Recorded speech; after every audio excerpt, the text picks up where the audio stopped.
Represent Marina in Motion. We're a group of folks that basically live in Marina. We've been in existence for about seven and a half years. We actually, one of the very first public events we hosted was way back when Mr. Chris Spitz and Mr. Tom Harvey, or Carvey, I forgot what it was, Carvey. They were talking about the general plan for Monterey County. So we go back to those days of yore. Now why was Marina in Motion invited? Pretty simply is, for at least now through July 1st, we hold the U.S. Environmental Protection Agency's Technical Assistance Grant, which does independent review of all these documents that you heard Bill and Stan talk about, with the aid of a technical assistance to try to translate those documents in normal people speak. So we try to take the technical documents and get them down to a level where the average person will understand. And in that process, we also are allowed to ask clarifying questions as it relates to the documents when we're trying to understand the conclusions that were portrayed to the public in the document. The Technical Assistance Grant, for those of you who are interested, because I will announce tonight that Marina Motion is not going to reapply for it when it expires, but for those of you who are interested, you can go to the US EPA Region 9 website, look under Technical Assistance Grant Applications and Information, and it'll tell you everything you ever want to know about a technical assistance grant. And if you need a contact to talk to a real person who can answer real questions, you would call Viola Cooper, and she's listed on that website. She is the grant manager for not only Fort Ord, but the other 8 or 10 technical assistance grants in the state of California, plus other technical assistance grants in Colorado, Nevada, and a couple other places. So she's a very busy lady. So with that, I will begin my presentation with the end. And the end of the presentation is some administrative announcements, because I find if I don't make them at the beginning, I forget them. So first of all, because I know there's a lot of people interested in this, on 6/23, June 23rd, the Army's got its next tour of Fort Ord. For those of you who haven't gone on that tour, it's actually pretty interesting. You get out to places that are generally not available to the public, so I would suggest you consider that.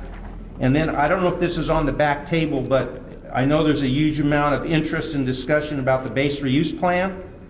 There's a series of meetings beginning May 21st.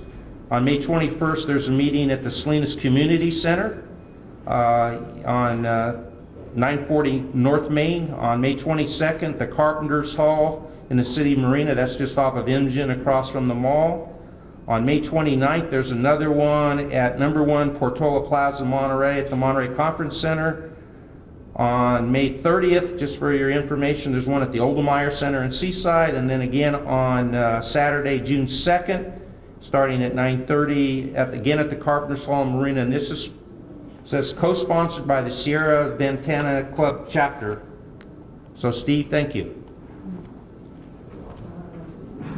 Okay, so that's the admin. Now I have to do my disclaimer. As the recipient of the grant, Marina in Motion in no way speaks for, represents, or establishes policy for the following organizations: the United States Environmental Protection Agency, the Department of Toxic Substance Control, which is the California version of the EPA, and we certainly don't represent or speak for the United States Army, FORA, or the Environmental Services Cooperative Agreement. All the admin is done. Oops, that's the laser pointer. Good news, because they cover it, I'm going to skip the first 4 slides so we can get to Q&A, because they're all about history. The one thing, and you'll see a map at the end of this, is that 14,651 acres that will represent the new national monument. I'll show you a map that has a rough trace of what that looks like compared to the overall Fort Ord, compared to the other available open space. It is not official. That official trace doesn't actually exist yet, to the best of my knowledge. We talked about the transfer of lands and what's gone on. We've talked about the Environmental Service Cooperative Agreement and the substitutes for that. One thing that Stan does not mention is The ESCA piece of the remediation strictly deals with the removal of MEC, munitions and explosives of concern. They don't necessarily deal, they report, but the Army still does other aspects within those ESCA parcels that are not MEC related. And the reason why ESCA was originally created, or one of the reasons was, it was to expedite the clearance of the land, that famous 3,340 acres everyone keeps talking about, because the majority of that land was designed for reuse and economic development. Therefore, the objective was to get the MEC cleared first, because that's what presents the most immediate hazard to people. And as you'll see later on, there's stuff that's still out there that was fired in 1918 that is still alive, is still well, and it will kill you if you're not careful. We just talked about that, but we'll talk about groundwater very briefly, not because of the billions of gallons that have been treated. It's the fact that this is a very dynamic process. Over 300 wells have already been constructed, but they're not always the same wells. Some are open, some are closed. There are 3 types of wells. One are the wells they use to monitor. They pull water samples to determine how effective the remediation or the cleanup is, principally of the carbon-tet plume, and then of the other, I always get carbon-tet, help me out, Melissa, carbon-tet and carbon tetrachloride. Is that correct? Did I say that right? Okay. The extraction wells are the physical wells that they pull the water out of the ground and then run through a piping system. So depending on what operable unit you're dealing with, one piping system runs the water through those big tanks that are like giant Brita filters, for lack of a better description. They're 20,000 pounds of Brita filter. It filters the water, removes the contamination. The water is then pumped out of the treatment facility, then either re-injected into the ground, or it is goes through what's basically a percolation trough, where the water just runs its allowed to naturally attenuate, if that's the right word, or percolate into the ground and just filter like natural rainwater. The injection wells and the infiltration galleries, that's probably what I was really looking for, is what returns all the water back. The infiltration galleries, and I think we'll move to the next slide or get to a map here pretty quick. As these plumes are moving back and forth, first of all, it's very dynamic. They are different in the winter than they are in the summer, for obvious reasons. During the winter, there's more water. The ground table rises. There's more water flowing through the aquifers. During the winter, you have just the opposite effect. There's less rain, but more importantly, Big Ag is out there pumping water out of the Salinas Aquifer, and it has a pretty dynamic effect on the movement of water and where this water moves at and how it settles within the ground. And I'm not a geologist or hydrogeologist, but there is a dynamic difference between the winter and summertime as far as the movement of water within it. One of the things the Army is funded to do very shortly is they're going to move the main treatment unit, and that's the one with the big blue tank. So if you're going down Engine Pass just before you get to the new MPC campus, if you look to your right, you'll see those big blue tanks, and that is the main treatment facility for operable Unit 2. And let me get to the map because it'll probably be easier for you to understand here. Water quality was mentioned. Not only does the Army test for it very frequently, but Marina Coast Water District tests for it. And in fact, on the back table, there's their annual consumer, or a few copies of the annual consumer confidence report, which talks to what they tested for, what they found, and where you see nothing listed you might be concerned about, you need to go to the Marina Coast Water District's website, and there's a complete list of everything that was tested for within that. Drinking water is not impacted principally because all of our drinking water is pulled from the lower aquifers. So if you were to look at, say, ground level, there's an A aquifer. That's where the majority of the contamination is found as it relates to forward cleanup. Then there's something called the upper 180 aquifer, which is about 180 feet deep. And then there's a lower 180 aquifer, which is about at the same level, but it's separated by a clay, in most places impermeable, except for when the two aquifers actually touch or compress. Some people call that a hole. It's not really a hole, it's just that they happen to merge a little bit. And then you get to the lower aquifers where our drinking water comes from, which is at the 400 plus foot level and the 800 plus foot level. So if you are in Marina and Seaside and drawing water from Marina Coast Water District, that water is coming from those 2 lower aquifers, not from the 3 higher aquifers. So we'll move on. So let's talk about them. Operable Unit 1, principal source of contamination is trichloroethylene, TCE, as people like to call it. That's basically the Marina Airport. So if you ever go to the Marina Airport and you want to wonder where that OU1 plume is, it's from when you drive in, and as soon as you get to that stop sign at MBES and you look to the left, principal source of contamination was right there. That was the old burn pit the Army used to train its firefighters and air rescue people, and they just dumped old jet fuel, old anything that would burn into that pit, and they would fire it off. And that was one of the principal sources of contamination. Now, the good news is this aquifer is close to going into a monitor mode, and they should be done with that in the next 3 to 4 years, 5 years, depending. Then OU2, which is the largest of the aquifers, its principal source of contamination is the landfill, where you saw that great picture of. The problem with the landfill is, even though as they've cleaned it up and even took the old landfill, there was an old landfill. So again, just to orient you, if you're going down Engine Parkway toward the Dune Shopping Center, on the right where Marina Heights is scheduled to be built, you see this big hole in the ground? That was the old landfill. And basically what they did is they scooped it all up, moved it to the other side of the road. Now, the Army did not line its landfill. So one of the reasons why you have continuing contamination from the current landfill is it's not lined. There is no impermeable anything underneath it. So what they've done is capped it, and they put catchment and retaining systems for the water to drain off, for the water to be treated, and a gas collection system, for lack of a better word, to capture the methane and other gases, and I'll get to that for a second.